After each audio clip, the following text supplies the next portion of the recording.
शुरुआत में कुछ भी नहीं था। एक शून्य था, एक खालीपन जो इंसानी समझ से परे था। फिर इसी शून्य से शिव का आविर्भाव हुआ। उनका जन्म किसी साधारण तरीके से नहीं हुआ था। वो हमेशा से थे और हमेशा रहेंगे। शिव सृजन और विनाश, शुरुआत और अंत के प्रतीक हैं। वो अस्तित्व के सार का प्रतिनिधित्व करते हैं। उनकी उपस्थिति ने शून्य को भर दिया, जिससे जीवन और ब्रह्मांड की संभावना पैदा हुई, जैसा कि हम जानते हैं। उनका रूप विस्मयकारी और रहस्यमय दोनों है।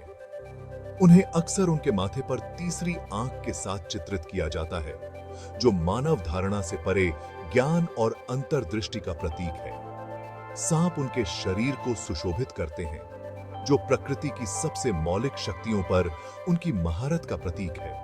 उनके लंबे उलझे हुए बाल उनके चारों ओर बहते हैं, जो उनकी तपस्वी प्रकृति और समय के प्रवाह से उनके संबंध का प्रतीक है।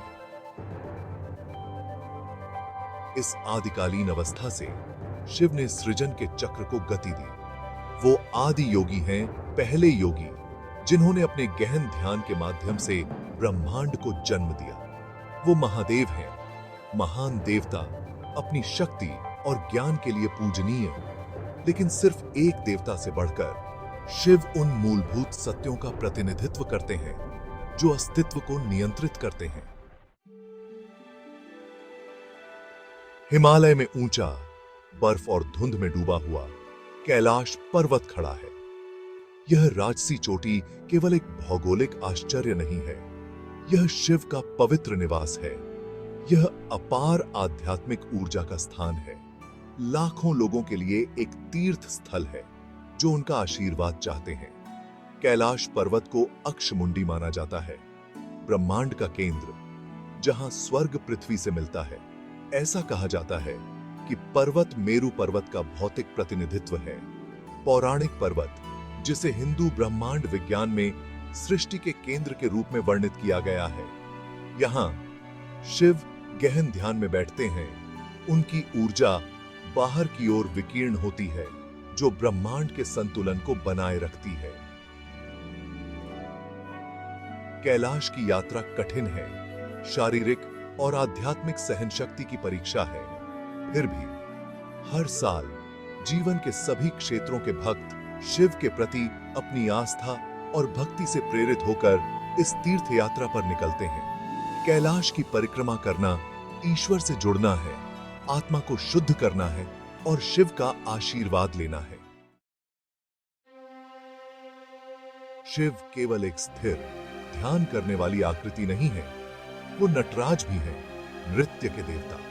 इस गतिशील रूप में शिव को अग्नि के एक चक्र के भीतर नृत्य करते हुए दर्शाया गया है, जो सृजन और विनाश के निरंतर चक्र का प्रतिनिधित्व करता है। उनका नृत्य केवल एक कलात्मक अभिव्यक्ति नहीं है, यह ब्रह्मांडीय नृत्य है जो ब्रह्मांड को नियंत्रित करता है। हर कदम के साथ वो सृजन और विनाश करते हैं, बनाए रखते हैं और भंग करते हैं, अस्तित्व के शाश्वत प्रवाह को सुनिश्चित करते हैं। उनका नृत्य इस बात का स्मरण दिलाता है कि परिवर्तन अवश्यंभावी है, कि जीवन विरोधी ताकतों का निरंतर आदान प्रदान है। नटराज की छवि प्रतीकों में समृद्ध है। उनका उठा हुआ हाथ एक ड्रम पकड़े हुए है, जो सृजन की लय का प्रतीक है। उनका दूसरा हाथ अग्नि धारण किए हुए है, जो विनाशकारी शक्तियों का प्रतिनिधित्व करता है, जो नवीनीकरण का मार्ग प्रशस्त करता है। उनका तीसरा हाथ सुरक्षा और आश्वासन के संकेत में नीचे की ओर इशारा करता है, हमें याद दिलाता है कि विनाश के सामने भी हमेशा आशा होती है। जबकि शिव सृजन और विनाश दोनों का प्रतिनिधित्व करते हैं, वो परम रक्षक भी हैं। वो आशुतोष हैं, जो आसानी से प्रसन्न हो जाते हैं, लेकिन वो रुद्र भी हैं, भयानक, जो बुराई के खिलाफ अपना प्रकोप उतारने में संकोच नहीं करेंगे। उनकी भूमिका ब्रह्मांडीय संतुलन बनाए रखना है। जब अंधेरे की ताकतें ब्रह्मांड को अभिभूत करने की धमकी देती हैं, तो शिव इस अवसर पर उठते हैं। जयतम बोहिनी दे, बुराई को दूर करने और सद्भाव बहाल करने के लिए अपनी शक्ति का उपयोग करते हैं। वो धर्म के संरक्षक हैं, ब्रह्मांडीय व्यवस्था के जीवन और धार्मिकता की निरंतरता सुनिश्चित करते हैं। शिव की सुरक्षात्मक भूमिका का ऐसा ही एक उदाहरण दानव तत्वाधर की कहानी है। एक ऐसी कहानी जो शिव की करुणा, उनकी अपार शक्ति और उस शक्ति को व्यापक अच्छे के लिए उपयोग करने के महत्व पर प्रकाश डालती है। भाग 5, दानव तत्वाधर, सृजन के लिए खतरा। प्राचीन काल में तत्वाधर नाम का एक राक्षस रहता था। अपनी ही शक्ति और महत्वाकांक्षा से ग्रस्त होकर तत्वाधर ने तीनों लोकों, स्वर्ग, पृथ्वी और पान नेदरवर्ल्ड को जीतना चाहा। उसने सृष्टिकर्ता भगवान ब्रह्मा को प्रसन्न करते हुए गंभीर तपस्या की। तत्वाधर की भक्ति से प्रसन्न होकर ब्रह्मा ने उसे एक वरदान दिया, जिससे वह वस्तुतः अविनाशी हो गया।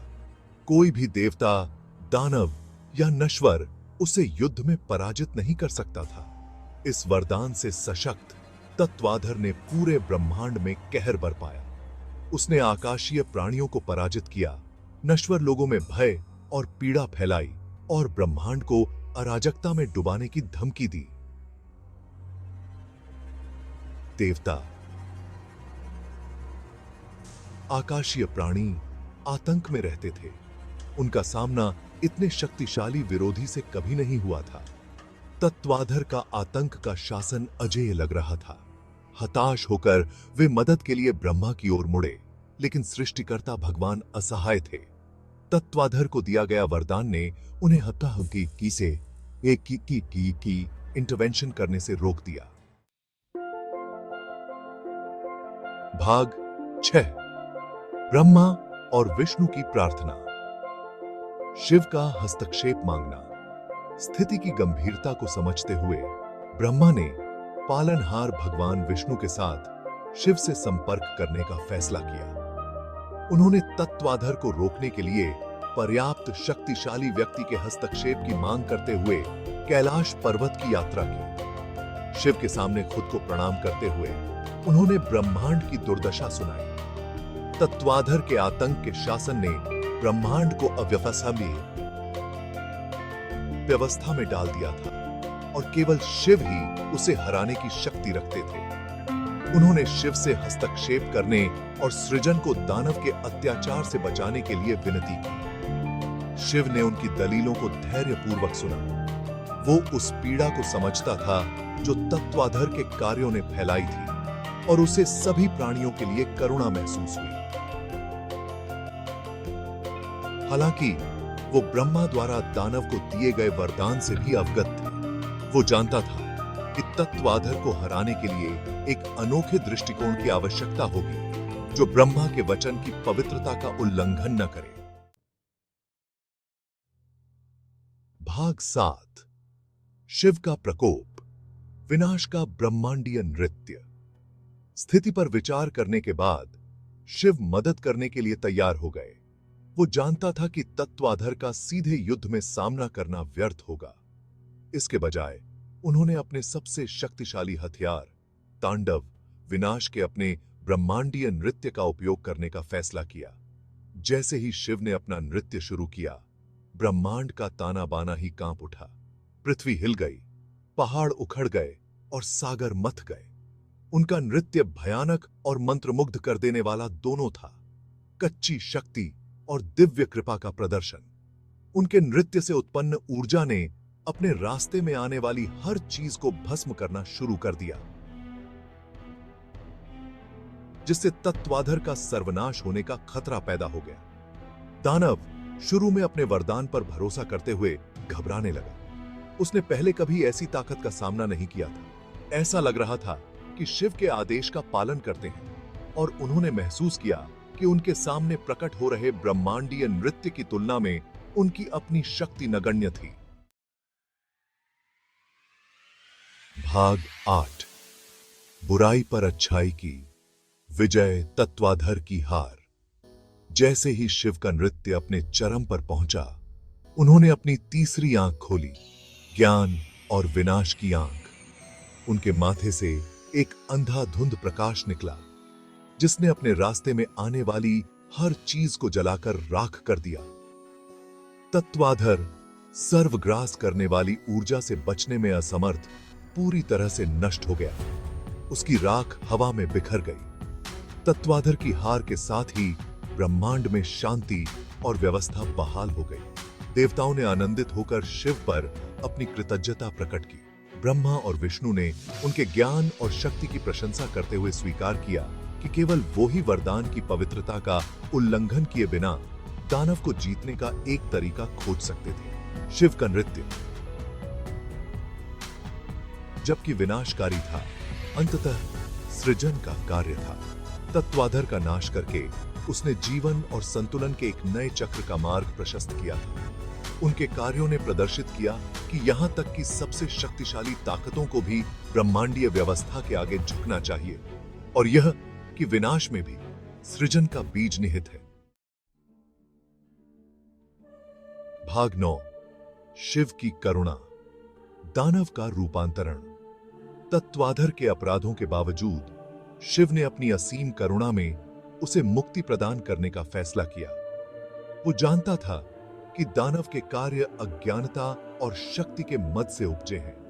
अपने विनाश के माध्यम से तत्वाधर जन्म और मृत्यु के चक्र से मुक्त हो गया। उसका सार ब्रह्मांडीय चेतना में विलीन हो गया और वो अंततः शक्ति की वास्तविक प्रकृति और धार्मिकता के महत्व को समझ गया। उस क्षण में उसने शिव के प्रति कृतज्ञता महसूस की, उसे हराने के लिए नहीं, बल्कि उसे उसके ही अंधेरे से मुक्त करने के लिए। करुणा का यह कार्य शिव के स्वभाव के एक अनिवार्य पहलू को उल्लेखित करता है। वो प्रतिशोध या प्रतिशोध की इच्छा से प्रेरित नहीं है। वो सभी प्राणियों को ज्ञान की ओर ले जाना चाहते हैं, यहां तक कि उन्हें भी जो धार्मिकता के मार्ग से भटक गए हैं। उनकी करुणा सभी प्राणियों तक फैली हुई है, चाहे उनके कर्म कुछ भी हों।